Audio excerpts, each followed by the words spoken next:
Well, welcome members, friends, and visitors. We are glad you are with us. We are a covenantal community founded on love and a common devotion to our free faith. We welcome each other into this virtual space. We especially welcome our visitors. Perhaps you are new and seeing this on our YouTube page for later. We are so glad that you are here. We invite you to connect with us through the comments or via our website or Facebook page. We join with all member communities, congregations of the Unitarian Universalist Association in affirming and promoting the inherent dignity and worth of of every person, justice, equity, and compassion in all human relations and in all systems of society.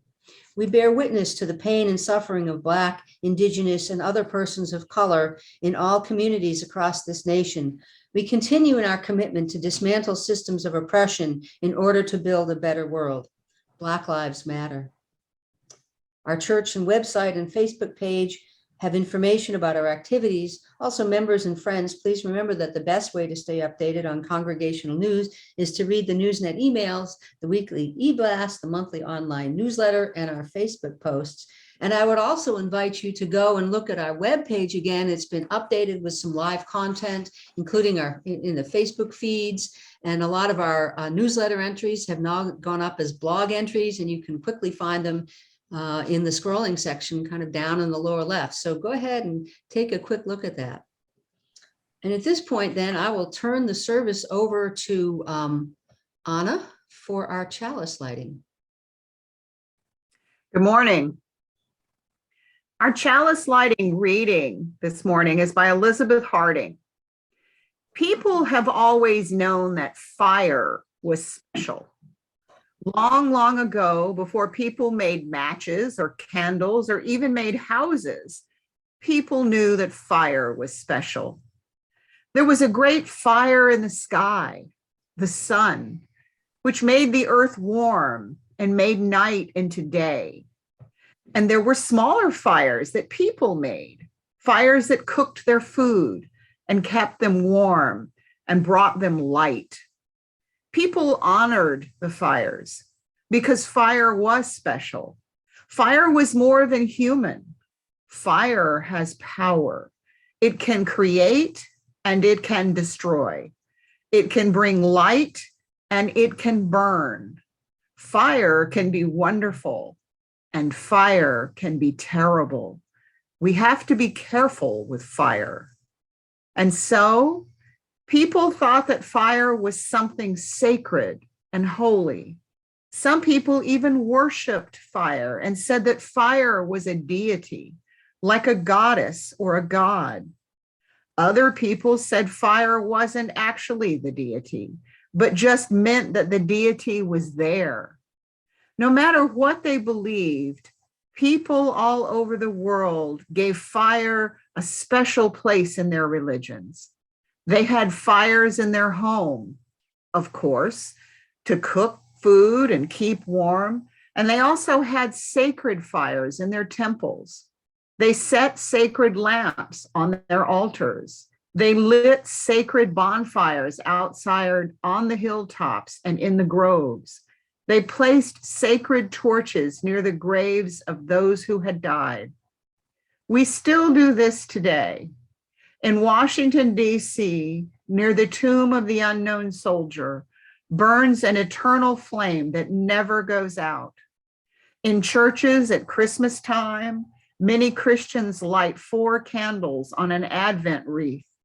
During the 8 days of Hanukkah, Jews light the 8 candles of the menorah. At Diwali, Hindus set small lamps all around the house. And when Unitarian Universalists gather, we light a chalice. This is our sacred fire. Our call to worship this morning comes from Tim Haley. Amid all the noise in our lives, we take this moment to sit in silence, to give thanks for another day, to give thanks for all those lives who have brought us warmth and love, to give thanks for the gift of this life. We know we are on our pilgrimage here, but for a brief moment in time.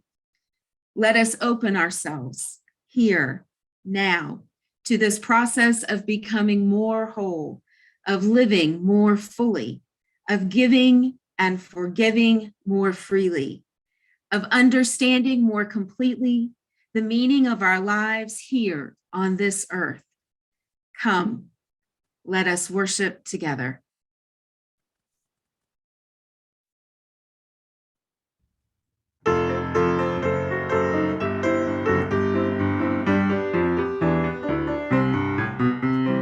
Enter, rejoice, and come in. Enter, rejoice, and come in. Today will be our joyful day. Enter, rejoice, and come in. Open your ears to the song. Open your ears to the song. Today will be our joyful day. Enter, rejoice, and come in. Open your hearts, everyone. Open your hearts, everyone. Today will be our joyful day. Enter, rejoice, and come in. Don't be afraid of some change. Don't be afraid of some change. Today will be our joyful day. Enter, rejoice, and come in. Enter, rejoice, and come in.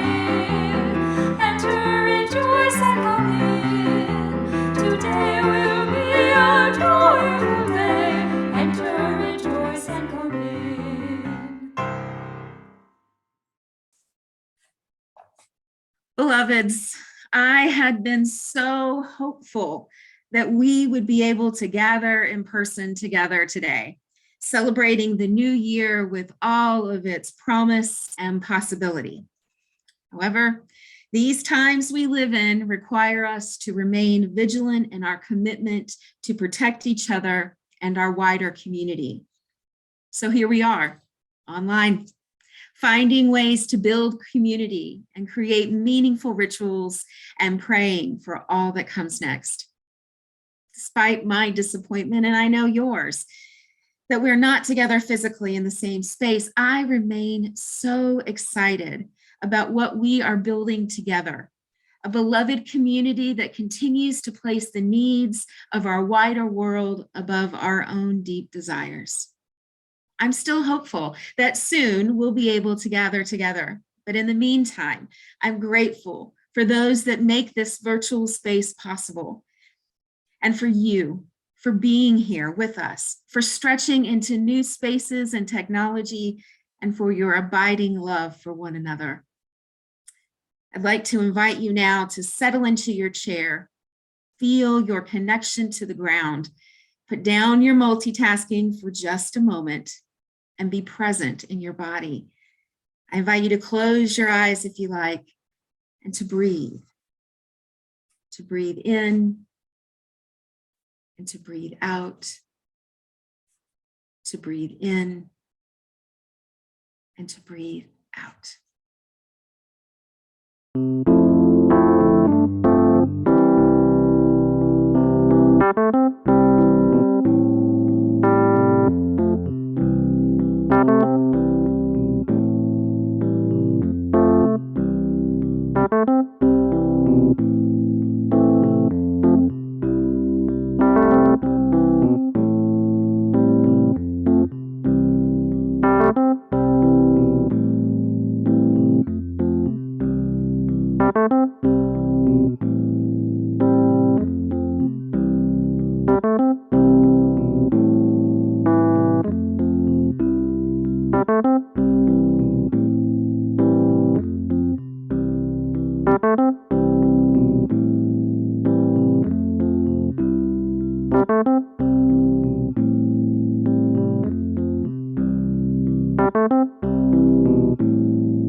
The fire communion is a time for letting go of those things that weigh us down, things that we carry that do not serve us in any useful way. It's a time of forgiveness, to forgive the transgressions committed by others and by ourselves. Now understand, this is not a resolution. This is about release. We give to the fire the hurts, the sorrow, the disappointments, allowing it to burn away, clearing for a new healthy space deep in our soul. Fire is powerful. It has the ability to destroy, but it also is the catalyst for new growth and rebirth. After a massive fire, the scorched earth is only barren for a very short period of time. The flames, having cleared the slate, allow for new growth to emerge, vibrant, hopeful, and determined. May we enter into this new year in the same way. Now, doing the fire communion online is so much different than doing it in person, but hopefully we'll make it through and I won't set myself on fire. I have flame here. I also have a bowl of water. If there are any children on this call or this Zoom, please do not try this at home. We're using special things to make this happen. I've written on these pieces of paper several words and phrases that echo in our heart and weigh us down, things that may hold us in the past. What I'm going to do is I'm going to call out these words. Hold it for a moment. See if it resonates in your soul. Then I will give them to the flame to release them into the universe. I also have a few sheets that have nothing written on them. I'll hold them up, allow you to take a moment to silently speak the other things that you wish to leave behind so that the way forward is clear. We start today with sadness.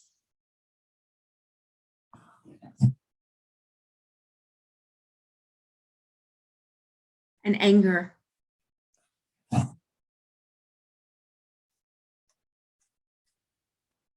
Pain.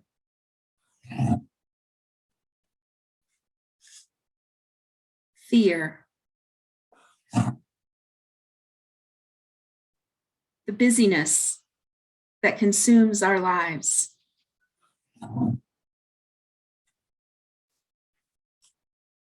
Revenge.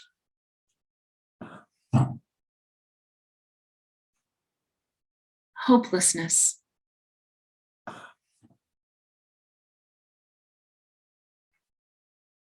Regret.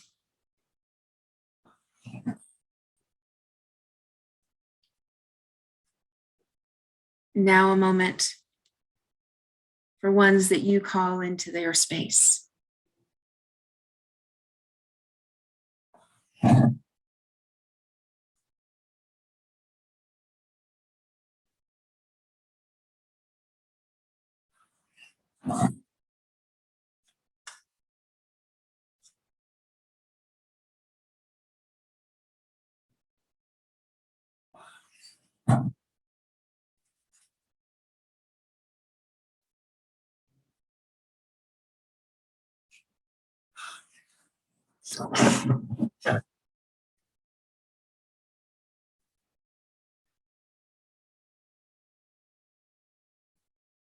May our prayers be heard. May there be blessings on our future.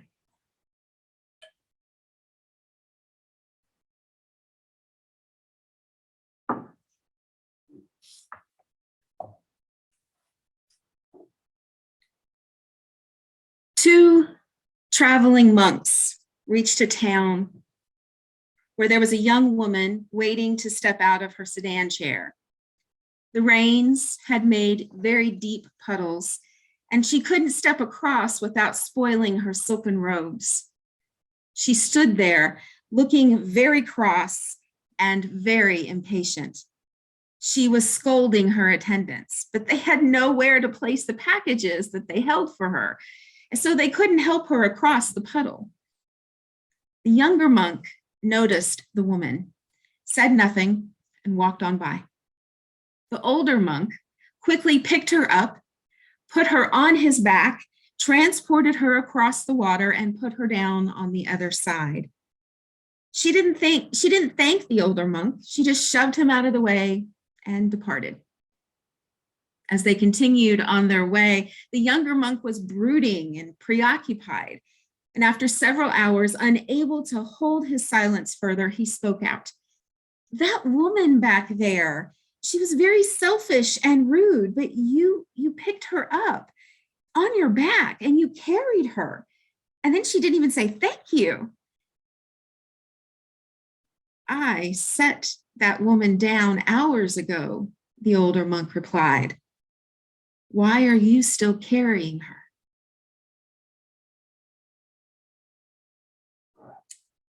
Sitting next to my bed is a stack of books. I refer to them longingly as my after seminary books, thinking that there would be time after graduation to plow through them. I was wrong. There is no time. So now they are known as my someday soon books. The stack, or rather stacks, because stacks, seeing as I've had to make separate piles in a second tower to avoid total collapse, have a wide variety of genres, but they all have one thing in common.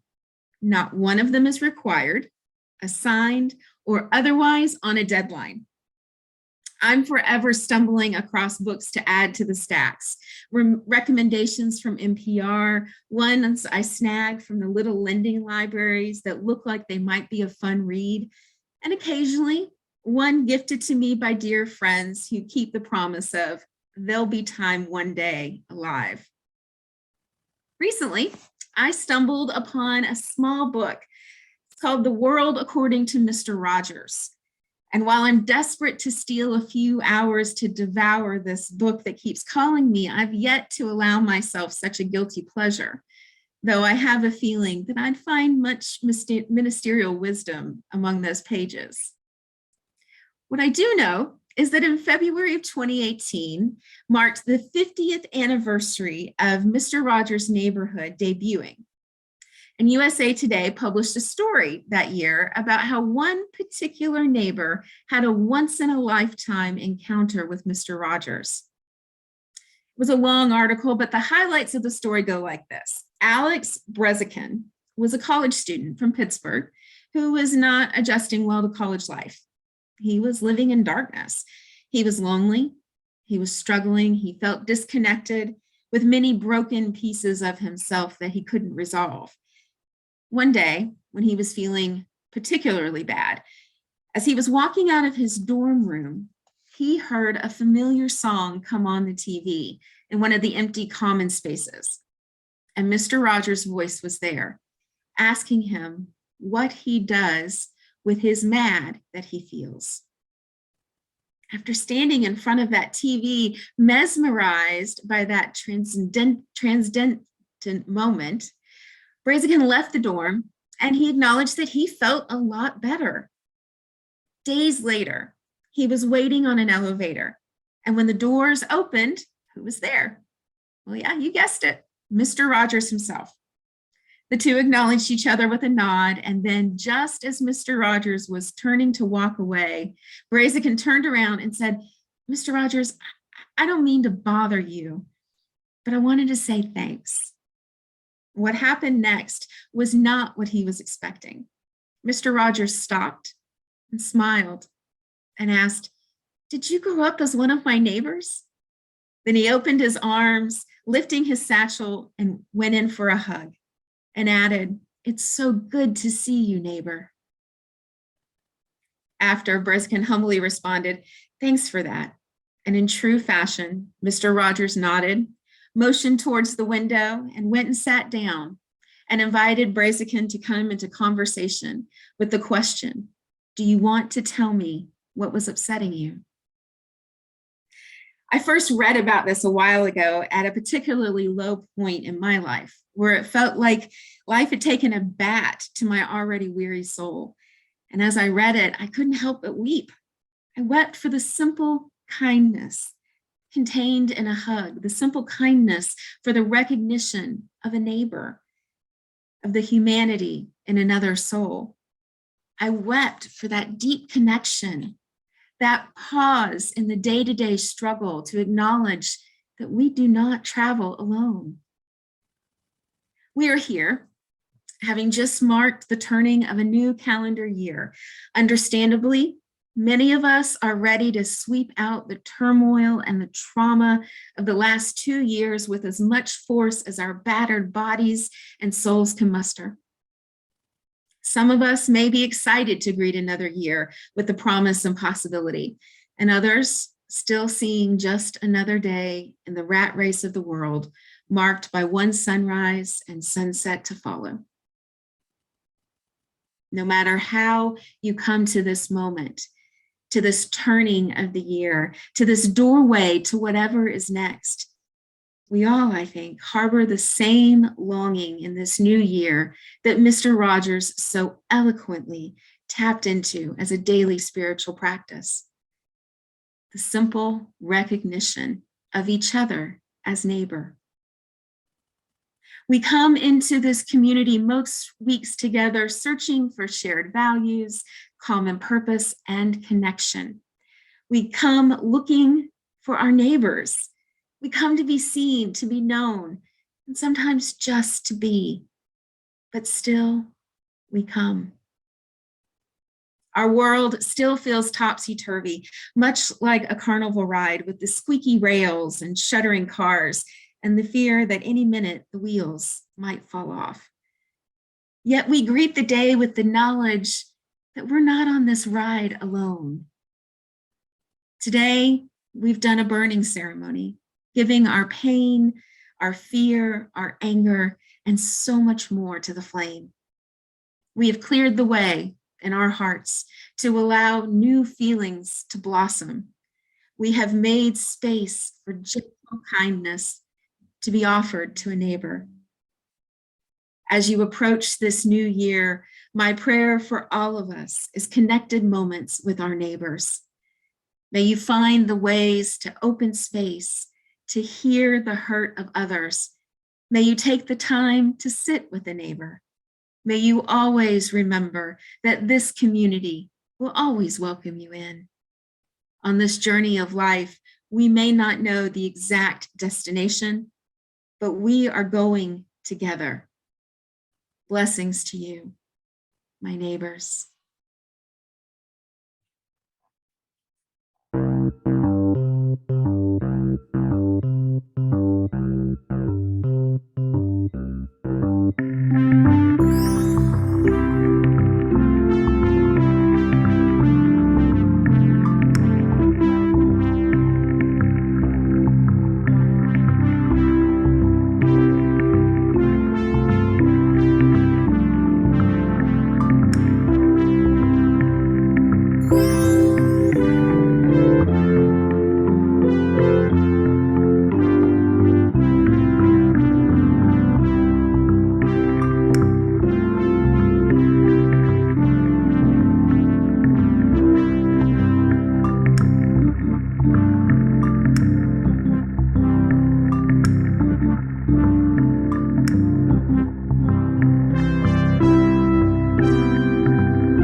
As you go forward today, I'd like to invite you to set intention for the coming year.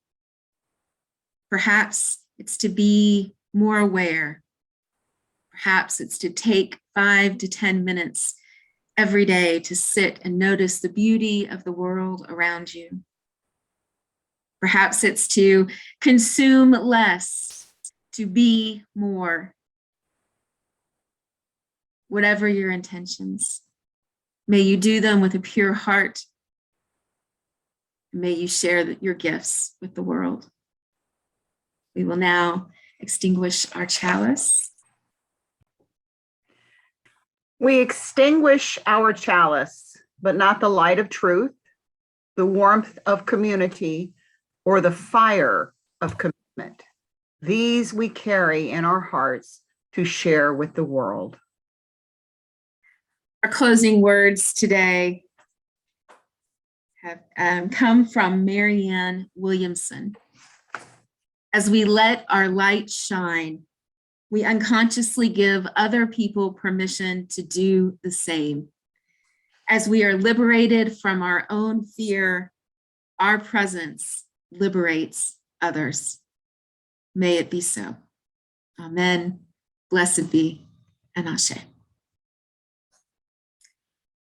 Our service has come to a close, my beloveds, but yet we have this community space in which we gather to share the blessings and joys and sorrows of our life. Please know that you are invited to stay through our coffee time and share with each other.